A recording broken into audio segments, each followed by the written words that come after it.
Hello everyone, नमस्कार दोस्तों। कैसे हैं आप सभी लोग। मैं हूं दीपक दीक्षित, आपका मैथ्स मेंटर, और स्वागत करता हूं आपका इस सेशन में। ये वीडियो स्पेशली मैं इसलिए बना रहा हूं क्योंकि लोगों के मन में एक डर होता है डीआई का। और खासकर जब आप किसी स्टेट गवर्नमेंट के एग्जाम की बात करें, जैसे यूपीएसआई हो गया या पीटी हो गया, जो यूपी पीटी होने वाला है, तो अक्सर आपको डाउट होता है डीआई से कि डीआई में कैसी प्रॉब्लम आएंगी, क्या हम सॉल्व कर पाएंगे कि नहीं। तो पहली बात तो ये वीडियो बनाने का जो मकसद है स्पेशली ये है कि जो यूपी पीटी का सिलेबस दिया गया है, उस सिलेबस में 10 नंबर के सार्डियन के फॉर्म में सवाल पूछे जाएंगे। मतलब 2 डीआई, टेबल डीआई आने के चांस हैं। अदरवाइज 20 नंबर का डीआई और 5 नंबर का अर्थमेटिक, 25 नंबर का पैटर्न है मैथ्स के लिए। उसमें से 2 डीआई मतलब 5-5 के 2 ग्राफ टेबल वाले आएंगे। तो यूपी पीटी का एग्जाम इसके पहले तो कभी हुआ नहीं है, फर्स्ट टाइम हो रहा है। लेकिन जैसा कि स्टेट एग्जाम में, जैसे यूपीएसआई में जो डीआई पूछी गई हैं, उनको लेकर मैं चर्चा कर रहा हूं। 2017 में ये डीआई पूछी गई थी, जो मैं आपके सामने डिस्कस करने वाला हूं। तो इससे क्या होगा कि एक तो यूपीएसआई 2021 में जो एग्जाम होगा उसका आपको एक आइडिया होगा कि किस तरीके की डीआई आ सकती हैं। दूसरा, टेबल के फॉर्म में अगर यूपी पीटी में डीआई आता है तो उसका फॉर्मेट भी कुछ ऐसा हो सकता है। कहने का मतलब क्या है कि स्टेट गवर्नमेंट के जो एग्जाम है उसमें डीआई का क्या रोल है, किस तरीके की डीआई पूछी जाती है, इन सारे पहलुओं पे हम लोग बात करेंगे। तो क्या आप लोग इसके लिए तैयार हैं? और अगर तैयार हैं तो बिल्कुल आप कमेंट बॉक्स में बता सकते हैं कि सर रेडी हैं, स्टार्ट करें आप। तो जो बहुत ही बेसिक से लेके कॉन्सेप्ट से लेके ट्रिक्स से लेके सारी चीजें डिस्कस करेंगे। आप पूरा वीडियो बिल्कुल आप देखें। और अगर आप फर्स्ट टाइम ज्वाइन कर रहे हैं मेरे साथ तो चैनल सब्सक्राइब कर लेना, जिससे आपको वीडियो मिलती रहे, और नोटिफिकेशन बेल प्रेस कर लेंगे तो पता भी चलता रहेगा कब कौन सी वीडियो आपके सामने आई है। तो चलिए शुरू करते हैं। बहुत ही आसान है। एक सिंपली टेबल के फॉर्म में आपके पास एक आंकड़े हैं, और ये आंकड़े क्या हैं? देखिए 88 से 90 मतलब 3 सवाल पूछे गए हैं। ये 2017 में डीआई आया हुआ था। 3 सवाल इस टेबल पर आधारित हैं। और ये टेबल क्या है? उम्मीदवारों द्वारा एक साक्षात्कार में प्राप्त किए हुए अंक और अधिकतम अंक कोष्ठक में दिए गए। मतलब क्या है? छात्र के जो विषय हैं वो क्या क्या है? कौशल परीक्षा 100 नंबर की। कौशल परीक्षा 2 टाइप की हैं, 1 और 2। दूसरा भी 100 का है। जीडी होना है 150 नंबर का। पीटी होना है 200 नंबर का। मेडिकल परीक्षा होनी है 50 नंबर की। टेक्निकल परीक्षा होनी है 150 नंबर की। ये क्या है? अधिकतम अंक हैं। और उसमें किस छात्र को कितने अंक मिले हैं ये इस सारणी में दिखाया गया है। ध्यान दीजिए, ये अंक हैं। अगर इस सवाल को मुश्किल करना होगा तो अंकों का प्रतिशत कह सकते हैं। दोनों में फर्क होता है।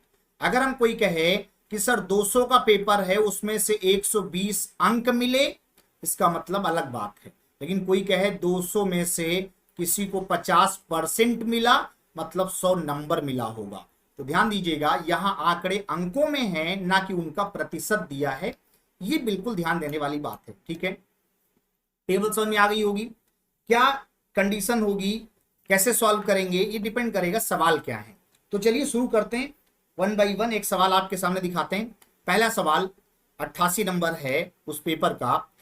अकीला द्वारा परीक्षा कौशल परीक्षा 1 में अर्जित किए गए अंकों का जो प्रतिशत है, और बाला द्वारा टी परीक्षा में, टी परीक्षा का मतलब यहां टेक्निकल परीक्षा है, में अर्जित किए गए प्रतिशत बताने हैं और उनका अंतर क्या है। ध्यान दो, टेक्निकल के पार्ट पे या हो सकता है यहां मिसप्रिंट हो, पीटी हो जाए। अगर हम पीटी के अकॉर्डिंग सॉल्व कर देते हैं, इसको लिख देते हैं ये पीटी में अर्जित है, हो सकता है पीटी से पी मिस हो गया हो। तो अगर इस सवाल को करना होगा तो कैसे करेंगे, ध्यान दें। परीक्षा 1 की बात हो रही है, मतलब पहले वाला। अकीला की बात हो रही है, मतलब 69 अंक हैं, लेकिन मिले किसमें से? 100 में से। तो प्रतिशत भी 69 ही कहलाएगा, क्योंकि 100 में से अगर 69 मिलता है, इसका मतलब प्रतिशत भी क्या है? 69% है, प्रतिशत है। एक बात। दूसरी बात क्या है, जो बाला द्वारा बात हो रही है, मतलब लास्ट वाला जो स्टूडेंट है, अगर हम पीटी की बात करें तो पीटी 200 है। 200 में क्या मिला? 142। ध्यान दो, 142 किसमें? 200 में। इसका मतलब है ये 71% होगा कि नहीं? 2 7 जा 14, 2 1 जा 2, 69 और 71। इसका मतलब क्या अंतर 2% आया कि नहीं? तो बस ऑप्शन नंबर हो गया फर्स्ट सही है। इसका मतलब यहां पीटी होना चाहिए था, जो केवल टी लिखा था। तो आप ये बात समझ गए होंगे कि सवाल को हल कैसे करना था। ठीक है, बताओ भाई, ये बात क्लियर है ना सभी को? इसमें तो कोई समस्या नहीं है। अच्छा, डन है, तो आगे बढ़ते हैं, आते हैं, इसको ट्राई कर लो। तो क्या होता है ना कभी कभी कि एग्जाम में भी कंफ्यूज करते हैं आंकड़ों को लेकर के, तो वो आंकड़ों को कंफ्यूज नहीं होना, जैसा कहें वैसा आप सॉल्व करें। अब देखो यहां पे क्या है, बाला द्वारा प्राप्त अंकों का सभी विषयों में औसत अंक। सबसे आसान है, बाला वाला सारा ऐड कर लो, कितना हो जाएगा? 2 1 3, 5 3 8, 2 10, 2 12, 5 1 6, 7 6 13, 12 25 और 14 हो जाएगा कितना? 39, 25 14, 39 3 42, 10 52। इसका मतलब ये हो गया 522। आंकड़े कितने? 1 2 3 4 5 6, तो छठी 48, 4 6 7 42, पूरा पूरा कट गया, मतलब औसत कितना आ गया? 87। तो देखो औसत का खेल क्या है, बस आपको सारे आंकड़ों को जोड़ लेना है और जितने आंकड़े हैं उससे भाग दे देना है। तो इतना सिंपल सा डीआई पूछा गया था 2017 के एक्चुअल पेपर में।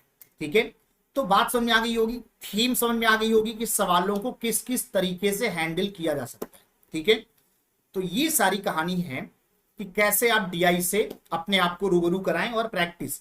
इसमें मेन मुद्दा होता है कैलकुलेशन। कैलकुलेशन के लिए आंकड़ों का जाल होता है, उस आंकड़ों के जाल को समझना है और थोड़ा सा दिमाग में वैल्यू को फिट करते हुए जल्दी से जोड़ना, घटाना और डिवाइड करना, इन सारी बातों पे ध्यान देना है। तो उम्मीद करते हैं कि सारी चीजें बिल्कुल क्लियर होंगी। कोई डाउट अगर है आपको तो मैंने आपको यहाँ नंबर दिया हुआ है, आप इस पे पिंग कर सकते हैं। कैसा रहा सेशन वो भी बताइएगा। Thank you so much join करने के लिए। उम्मीद करते हैं कि सारी चीजें बिल्कुल क्लियर होंगी। टाइप मैंने आपको बता दिया है, इसी टाइप के और भी सवाल लेकर मैं आपके सामने आऊंगा अगले सेशन में। तब तक के लिए अपना ख्याल रखें। Thank you so much, bye bye, take care.